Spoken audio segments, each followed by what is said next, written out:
നമസ്കാരം, പുതിയൊരു വീഡിയോയിലേക്ക് സ്വാഗതം. ഇപ്പോൾ ഫേസ്ബുക്ക്, ന്യൂസ് ചാനൽ എവിടെ നോക്കിയാലും എമ്പുരാൻ റിലീസ് മാർച്ച് 27. സിനിമാ സമരം പിൻവലിച്ചു.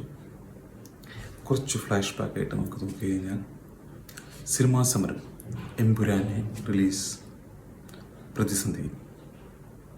ആശ്രവ സിനിമാസിൻ്റെ എല്ലാ സിനിമകളിലും പോസ്റ്റർ റിലീസിങ്ങിൻ്റെ 2 ദിവസം മുമ്പോ അല്ലെങ്കിൽ റിലീസ് സമയത്താണ് പോസ്റ്റർ റിലീസ് എൻഡ് ചെയ്യുക. എന്തിന് ഇവർ പോസ്റ്റർ 1 മാസം മുമ്പ് റിലീസ് ചെയ്തു? പിന്നെ അവർ സൈലൻ്റ് ആയിട്ടിരുന്നു. പെട്ടെന്ന് അവരൊരു സുപ്രഭാതത്തിൽ പൊട്ടി ഉണർന്നു. ഇത് ഇവരുടെ ബിസിനസ് ട്രിക്ക് ആയിരുന്നില്ലേ?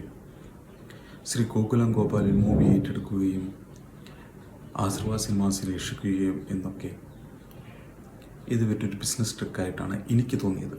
കാരണം 1 മാസം മുമ്പേ പോസ്റ്റർ റിലീസ് ചെയ്ത് മിണ്ടാതിരിക്കുകയും സിനിമയുടെ 10 ദിവസം അല്ലെങ്കിൽ 11 ദിവസം മുൻപ് അവർ ദേവപുത്രനായി ഗോകുലം ഗോപാലേട്ടൻ പ്രത്യക്ഷപ്പെടുകയും മൂവിയെ രക്ഷിക്കുകയും എല്ലാ ചാനലുകളിലും, എല്ലാ യൂട്യൂബ് ചാനലുകളിലും, എല്ലാ ന്യൂസ് ചാനലുകളിലും, എല്ലാ സിനിമയായി ബന്ധപ്പെട്ടവരും എമ്പുരാൻ്റെ റിലീസിനെ കുറിച്ച് ചർച്ച ചെയ്യുകയും ഒടുക്കത്ത പ്രൊമോഷൻ, അതായത് കാശ് കൊടുക്കാതെ എങ്ങനെ പ്രൊമോഷൻ ചെയ്യാൻ പറ്റുമോ അതിൽ അവർ ഹയ്യസ്റ്റായി നിൽക്കുന്നു.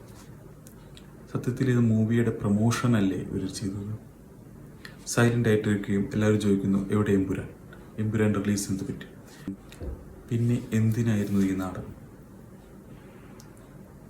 എമ്പുരാൻ മൂവി നല്ലതായിരിക്കുമെന്ന് ലൂസിഫർ മൂവിയുടെ 2nd പാർട്ടാണ് എമ്പുരാൻ. അപ്പോൾ ലൂസിഫർ മലയാളത്തിൽ നല്ല ഇൻഡസ്ട്രിയൽ ഹിറ്റായിരുന്നു.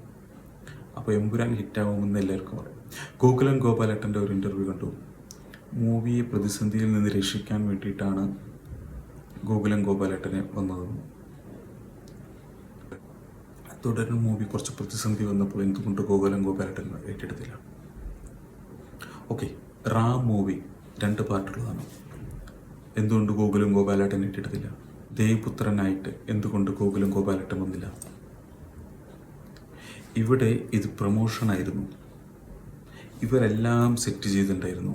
ഗോകുലം ഗോപാലേട്ടൻ ഒരു ബിസിനസ്മാനാണ്, പൃഥ്വിരാജ് ഒരു ബിസിനസ്മാനാണ്, ആൻ്റണി അതിലും വലിയൊരു ബിസിനസ് മൈൻഡുള്ള മനുഷ്യനാണ്. ഈ 3 ബിസിനസ് ആൾക്കാരും കൂടി ചേർന്ന് കഴിഞ്ഞപ്പോൾ അവർ സൈലൻ്റാക്കി മൂവിനെ ഇരുത്തി പെട്ടെന്ന് പൊട്ടിപ്പുറപ്പെട്ടു. അല്ലെങ്കിൽ ബാക്കിയുള്ള പ്രവൃത്തികളെല്ലാം ടക്ക് ടക്ക് എന്ന് പറഞ്ഞ് എങ്ങനെ ഇത്ര പെട്ടെന്ന്